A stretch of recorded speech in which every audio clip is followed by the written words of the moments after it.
Hello बच्चों, चलो question बोलते हैं। क्वेश्चन अपने पास, in triangle ABC median to the side BC is of length this one, okay, and it divides angle A into 30 degree and 45 degree, find length of side BC. चलो पहले triangle बना लो। ये रहा triangle, ये रहा ए, ये रहा बी, ये रहा सी और ये रहा मीडियन अपना, है ना। अब ये बोल रहा है कि 30 डिग्री है और ये 45 डिग्री है और अपने को एडी की लेंथ पता है और चूंकि ये मीडियन है तो बी और 3 क्या होगा, बराबर होगा। तो ए के अपोजिट फुल साइड कितना होता है, ए, तो मतलब ये a/2 और ये a/2। तो ये तो बेसिक्स है जो अपने को सबको पता है। तो मान लो ये एंगल थीटा है, तो हमने एक रूल पढ़ा है यार, क्या, एम एन रूल। क्या पढ़ा है, M N rule. M N rule क्या होता है कि अगर ये m/n है, m/n है, अगर ये m/n है तो हमने ये रूल पढ़ा है कि m+n, अगर ये साइड m है ये n है, तो हमने पढ़ा है कि m+n cot theta is equal to m into ये अल्फा और ये बीटा। मगर इसको अल्फा बोल दो, इसको बीटा बोल दो। तो एक फॉर्मूला है अपने पास, m+n into cot theta is equal to m cot alpha minus n cot beta. ये फॉर्मूला है, इसको बोलते हैं एम एन रूल। तो अप्लाई कर दो। तो जैसे ही यहाँ अप्लाई करोगे ना, यहाँ पे कुछ वैल्यू आ जाएगी। m+n क्या होगा, m+n a/2 plus a/2 a into cot theta is equal to m which is a/2 into cot alpha, तो cot 30 degree minus n which is a/2 into cot beta, तो कॉट 45 डिग्री। कॉट 45 तो 1 होता है, cot 45 कितना होता है 1। तो यहाँ से कॉट 30 कितना हो गया, ये कॉट 30 हो गया √3। तो डालो, तो पहले तो ए कैंसिल और ये हो गया √3, तो √3/2 माइनस 1/2। तो कॉट थीटा की वैल्यू √3 माइनस 1/2। कॉट थीटा आ गया। अब कॉट थीटा आ गया तो इसी में मैं कुछ एक ट्रायंगल बना रहा हूँ यार। क्या बना रहा हूँ, ट्रायंगल। ये रहा थीटा, ये रहा कॉट थीटा। कॉट थीटा की वैल्यू कितनी आ गई, √3 माइनस 1/2, तो √3 माइनस 1/2, है ना। तो अब यहां से ये कितना हो जाएगा, ये होगा under root of this square plus this square, this square plus this square, इसका स्क्वायर प्लस इसका स्क्वायर। तो कर लेना, वो आएगा 8 माइनस 2 √3, मतलब √3 माइनस 1 का होल स्क्वायर, √3 माइनस 1 का होल स्क्वायर प्लस 2 स्क्वायर। तो ये आएगा नथिंग बट क्या आएगा अपने पास, करके देख लेना, वो आएगा अंडर रूट ऑफ 8 माइनस 2 √3। चलेगा, चलेगा। तो अब चलो इसको सॉल्व कर लेते हैं।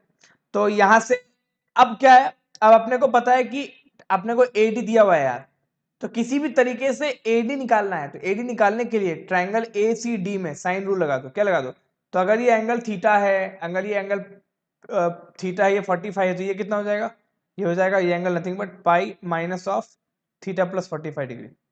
तो अब मैं लगा रहा हूं साइन रूल। तो in triangle A C D apply sine rule, apply sine rule. अब ये कैसे अप्लाई होता है, तो ये अप्लाई होता है nothing but a upon sine A is equal to b upon sine B, मतलब साइड अपॉन उसका साइन ऑफ अपोजिट एंगल और साइड और साइन ऑफ अपोजिट एंगल। तो इसको लिखो a मतलब C D upon sine 45 degree is equal to ad upon sine of c, तो ad upon sine of pi minus of theta plus 45 degree.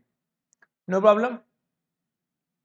अच्छा, तो sign pi minus theta कितना होता है, साइन थीटा होता है, और एडी की वैल्यू कितनी दी हुई है अपने को, ये वाले भाई साहब। और CD कितना है अपने पास, CD a/2, तो डाल दो, सब डाल दो। तो a/2 इंटू 1/√2 और इज इक्वल टू एडी कितना है अपने पास, एडी है nothing but 1 upon under root of 6 11 minus 6 √3 into sine pi minus theta कितना होता है भाई साहब, साइन थीटा, तो sine of theta plus 45 degree, sine of theta plus 45 degree. तो ये अपने पास आ गया √2 कैंसिल, कोई दिक्कत नहीं है, कोई दिक्कत नहीं है। अब यहाँ पे क्या दिक्कत है कि साइन ऑफ थीटा प्लस 45, इसको ओपन कर लो। तो ये ओपन करते ही दिखेगा अपने को a into √11 minus 6 √3 upon √2 is equal to 1 upon sine theta into ये क्या है, sine A cos B plus cos A sine B. Open कर दो, तो साइन ए कॉस बी मतलब 1/√2 plus cos A sine B, तो 1/√2। तो ये आ गया बेसिकली, अगर इसको सॉल्व करोगे ना ठीक से, तो क्या आएगा अपने पास, ये आएगा नथिंग बट, इसको ठीक से सरिया लो, मतलब अरेंज कर लो।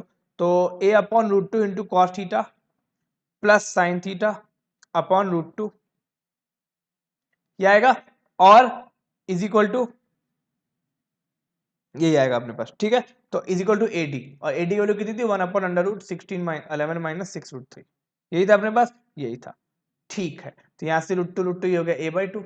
अब cos थीटा sin थीटा, यार हमने एक ट्रायंगल बनाया था क्या, हाँ, तो ये कॉपी पेस्ट कर लेते हैं फटाफट। ये रहा 2, ये रहा √3 माइनस 1 और ये रहा अंडर रूट ऑफ 8 माइनस 2√3। तो यहां से cos थीटा की वैल्यू कितनी आ जाएगी, cos थीटा आ जाएगा बेस अपॉन हाइपोटेन्यूज, तो √3 माइनस 1 अपॉन 8 माइनस 2√3 का अंडर रूट, और sine theta perpendicular upon hypotenuse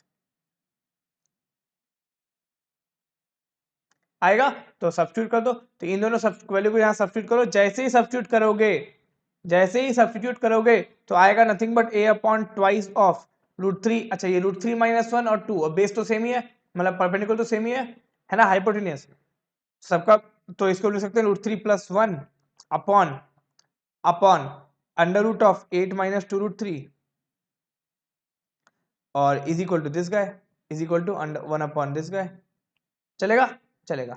तो अब एक काम करते हैं यार, इसको ले जाते हैं इस साइड या फिर इसको ले जाते हैं इस साइड। तो यहां से अपन a की वैल्यू क्या लिख सकते हैं, a की वैल्यू लिख सकते हैं nothing but twice of under root of 8 minus 2√3 upon, अब √3 प्लस 1 को अंदर ले जाओ, तो क्या होगा अंदर ले जाते ही, √3 प्लस 1 का होल स्क्वायर इंटू रूट तो अंदर कैंसिल है ना, तो इंटू 11 माइनस, ठीक है, ठीक है। तो अब हमने क्या बोला, हमने बोला कि रूट को अंदर ले गया, तो ये हो गया 11 माइनस 6√3। तो इसको ओपन कर दो, तो जैसे इसको ओपन करोगे ये होगा nothing but a² plus b², तो 4 प्लस 2√3, 4 प्लस 2√3, तो 8 minus 2√3 upon under root of 4 plus 2√3 into 11 minus 6√3। तो इसको सॉल्व कर लेना, जैसे ही सॉल्व करोगे तो डिनोमिनेटर में भी आ जाएगा nothing but under root 8 minus 2√3, और ये हो गया कैंसल, और a की वैल्यू कितनी आ गई अपने पास 2। तो hence a is equal to 2। और हमने को पूछा क्या था भाई साहब, हमें पूछा था BC की वैल्यू, BC है क्या, a है, तो length of BC is nothing but 2। I hope it helps, thank you.